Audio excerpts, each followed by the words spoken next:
পুজো যত এগিয়ে আসছে শপিং করার তোড়জোড়ও তত বেড়েই চলেছে। তাই আজ আমি আর মা আবারও রেডি হয়ে বেরিয়ে পড়েছি শপিং করতে। এই যে নদীটা দেখছো এটা দামোদর নদী। আমাদের বাড়ি থেকে আমাদের দেশের বাড়ি যাওয়ার পথে এই নদীটা পড়ে। আজ আমরা শপিং করতে আমাদের দেশের বাড়ির এই দোকানটাতে চলে এসেছি। আর এখন যেহেতু পুজোর সময় তাই এই দোকানটা এখন দুপুরবেলাতেও খোলা থাকে। তবে আজ আমরা নিজেদের জন্য শপিং করতে আসিনি, আজ এসেছি আমার মামার বাড়ি আর আমার মাসির বাড়ির লোকেদের জন্য শপিং করতে। শাড়ি পরতে আমি খুব একটা পছন্দ না করলেও অন্যদের জন্য শাড়ি কিনতে আমার কিন্তু বেশ ভালো লাগে।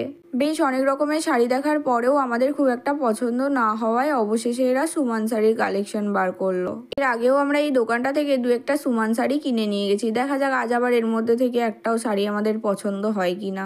এই দেখো এর মধ্যে থেকে আবার একটা বালুচরি শাড়ি বেরিয়েছে, তবে এটা সত্যিকারের বালুচরি বলে আমার তো মনে হচ্ছে না।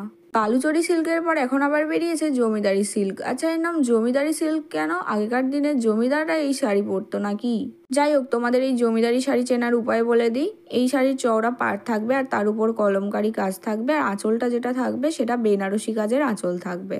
এই এতগুলো শাড়ি দেখার পর আমার এই শাড়িটা মায়ের জন্য খুব পছন্দ হয়েছে, কিন্তু মা বললো না এখন নেব না, পরে নেব। তাই ওটা বাদ দিয়ে বড় মাসির জন্য এই শাড়িটা নিয়ে ভাইদার ছেলের জন্য জামা প্যান্টের সেট দেখছিলাম। আর এগুলোর মধ্যে থেকে আমাদের এই সেটটা পছন্দ হয়েছে।